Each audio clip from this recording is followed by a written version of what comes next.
Hey guys, so I am on day 48 of the 75 hard challenge, and I've had a lot of people asking me what exactly is it and how do you do it. So I figured I would just make a video and I could just share that and kind of like how I specifically am doing it because it is a little bit different for everybody. So I wanted to explain that part. So 75 hard is a mental toughness challenge, and most people get fit and lose a little weight during it too. So, but that's not the main goal here, okay? It's about mental toughness because you are committing to a whole handful of things for 75 days.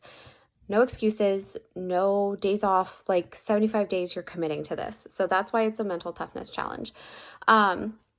So this is what your tracker looks like. Okay, these are the rules. And what they say, I know it's backwards for you guys, it says you have to do 2 45-minute workouts a day, follow a diet, drink a gallon of water, read 10 pages of like a nonfiction book, so like a self-help or learning, something like that. One of those workouts has to be outside. Doesn't matter what the weather is, it has to be outside. You have to take a progress picture. You don't have to post it, but you do have to take it. And then no alcohol or cheat meals. So I'm going to tell you what I'm doing for each of those steps and a little bit of explanation on a couple of things. So the 45-minute workouts. So one of my workouts every single day is a walk out in nature, and I've got like a little bird refuge like down the street. So when I go, I don't listen to headphones. All I hear is birds and wind through the trees and water, and it is so calming and so relaxing. It's almost like meditating. I feel like now that I'm into it and I've been doing it, I have my most creative ideas. I find solutions to problems easier when I am just chilling out and taking my walk every single day. And actually, the workout part was something that I really thought was going to be hard, not because I didn't want to work out, but because that's 45 minutes twice a day. Like, I have 4 kids. Like, I've got a business to run. I've got a house to run. I've got like a million chickens and dogs who have had puppies. Like, there's a lot going on. And I thought, how can I take away that much time from the things I need to be doing in the house? And that was just an excuse. And that was just my little brain trying to get me out of it. Because now, a lot of the time, I actually bring my kids or one of my kids, and we actually have like some one-on-one time and are engaged with each other and talking the whole time. Like, the excuse was ridiculous. And even if they don't come, I'm so much more calmer and just zenned out that I'm just like a better mom when I come back anyways. So it's worth it. And the time thing is just irrelevant. So I've been doing the walk. And this is really important too, okay? So I had read some people trying to say 75 hard was unhealthy. What's unhealthy is making unrealistic promises to yourself that are unhealthy, not the program itself. So yes, during 75 hard, I had a period of time where I was sick. I was doing the 21-day Simply Fit Board Challenge. I love that challenge, by the way. I'll drop the link below. I love seeing my progress where I couldn't even do one proper push-up day 1, and now I'm doing proper push-ups the whole entire time. So you actually kind of get to see your progress and like feel yourself getting stronger. So I'll drop the link to that, but I did get sick, and a lot of people would use that as an excuse to quit. I decided that on those days I would only do my walk, and I did like a stretch yoga thing because you're just committing that you're taking care of your body. You are giving yourself that time to take care of yourself. So that's what I did when I was sick, and I felt like I got through it easier doing it that way. I don't know, maybe it'd be different if it was like the flu or something, but mine was more of like a head cold thing. Anyways, so 2 45-minute workouts, you can change it if you need to, but like make it happen. Follow a diet. So I am celiac. I already can't have gluten.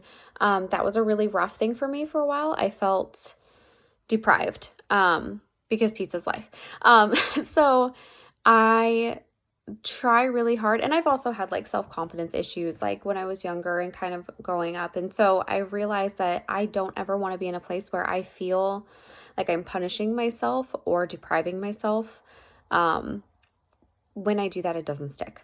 So I wanted to go into this with the mindset that I deserve to nourish my body. I deserve to have energy. I deserve things like that. So instead of saying like, oh, I'm going, no carbs for 75 days, which don't do that. You need carbs, even if they're in the form of vegetables, you need them. But anyways, I decided that instead of focusing on what I couldn't have, I was going to focus on what I should be having. And I simply said, I'm going to have 2 whole different fruits and 2 whole different vegetables every single day, because I had fallen in the habit of like processed junk. Like Costco makes like a really, really delicious gluten-free pizza, and pizza's life. So I was having those. Cheetos and Reese's peanut butter cups are gluten-free. I was eating a lot of that. So all I said was, I'm just going to cut out the obvious junk. I'm going to cut out candy and Cheetos and Pepsi. But other than that, I didn't cut out calories. Like I didn't, limit that or limit carbs or anything like that. It was just get the good stuff in. And what's cool about that is between the gallon of water and making sure that I'm putting the good stuff in my body, then when I have whatever everybody else is having for dinner, be it gluten-free spaghetti, be it, pizza or whatever, I can eat those things. And I've had enough stuff in my belly that was good for me that I only have room for an appropriate portion of whatever that thing is. So I don't worry about if I can have it. I just go ahead and enjoy dinner with everybody. So then a gallon of water. Okay. A gallon of water a day. First of all, you want to make sure you're pacing it throughout the day. It's not good for you to drink it all at once. Okay, so that's true. But I did have some people who were highly concerned about drinking that much water and the amount of electrolytes that you lose. That's not an invalid concern, but the solution is not to drink less water. The solution is to replenish your electrolytes, unless you have a medical condition where you should be limiting your water. So please talk to your doctor if you don't know about that or if you have questions about that. But for me, I drink, or I take a magnesium every single day. I eat a banana every single day. And about 1 week in, I started having muscle cramps in like my foot and my calves and just kind of like muscle cramps all over. And I realized like, why am I thirsty when I just drank a gallon of water? That's not normal. There's something not okay about that. And so I went ahead and I did fill in what I had been eating for the last couple of days in like a food tracker. And I realized I hadn't been getting enough salt. And so all I did was I started making sure I ate something salty. Like I just increased my salt intake, and I've never felt better drinking a gallon of water. So drink the gallon of water if your doctor's okay with you having normal amounts of water, but please listen to your body and figure out if you're losing too many electrolytes. You can actually dehydrate yourself drinking more water if you're not replenishing the electrolytes. So that's something I wanted to add in there. If you don't know about that, then increasing your water can be bad. One of the workouts has to be outdoors. Read 10 pages. So read 10 pages of a book that is nonfiction, so like a self-help book or something you're going to learn from. In my business, I am a leader and I've been reading leadership books. So you're already picking something that like you picked it. It should be something you're interested in. You can do 10 pages. Take a progress picture. I'm so glad that they make you do that, because you don't have to post it anywhere. No one needs to ever see it but you. But there are going to be times where your voices in your head are going to tell you like it's not working. That happened to me. So I had a really bad day. I had a really bad day in the middle of this. My personal life, some things were going on. All I wanted was some Cheetos and some chocolate. I was just over the day. I just knew those things would make me feel better. And I hadn't lost any weight. And that isn't what this is about, but that's what my brain latched onto. And this isn't working anyways.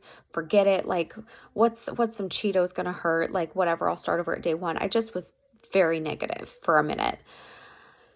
And so I thought, okay, well, I'll just check. And I compared my day 1 picture to the day that I was on, which I can't remember what it was, maybe 14 days or something. Maybe it was like 24. It was one of those days. And the difference was so noticeable. I hadn't lost weight, but I had lost inches and I had clearly become stronger. And seeing that made me get over that negativity and just wanting to quit. So the progress pictures is just as important as the other things. So I didn't get his book. There's a book that can go along with it. I didn't get it, but I did buy the app. The app is $5. That's it. But the reason that I'm really glad that I got it is when you finish, so they have check marks every day. And as you check them off, they keep track of that for you. And that's also where you put your progress picture. So it's all in one place on there. You're not having to post it anywhere if you're not comfortable doing that. But once you do it, it immediately takes you to this page. It'll tell you whatever day completed, which I had to cut off for the purpose of printing this off. But it'll fill in that day in red. If you skip or you miss something on a day, this is gone. You have to start over at day one. So it's like that built-in accountability, which I really love. And there were some days I really needed it. Like there were some days where I was just like, I don't want to do this. But then I realized like, I'm gonna have to start over. And that sucks. So that's what I'm doing.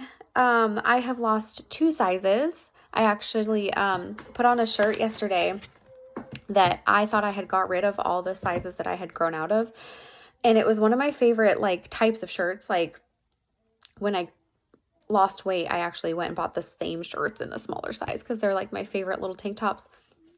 And I put it on and I was swimming in it. And for a minute, I had a moment of panic, like, no, I just bought some of these, like it should fit. And that's when I realized like, no, this is a shirt that 2 months ago fit me really well. And I was swimming in it. And that was so cool. It's in the Goodwill box now. So that's not going to happen again, but that felt really cool. So I have lost 2 whole sizes. I am almost consistently 10 pounds down, but I'm really not trying to focus on weight because I know that I'm also building muscle. So I am relying mostly just, am I doing better on my workouts? Am I like still fitting in the smaller sizes? I'm trying really hard not to look at weight, but this has been amazing. I just wanted to share with you guys like my version on it. If you guys want to get it started or you want to talk to me some more about it, totally reach out. I will drop the links to the Simply Fit workout and the 75 hard below. But you guys, it's worth it. So good luck. I love you. Bye.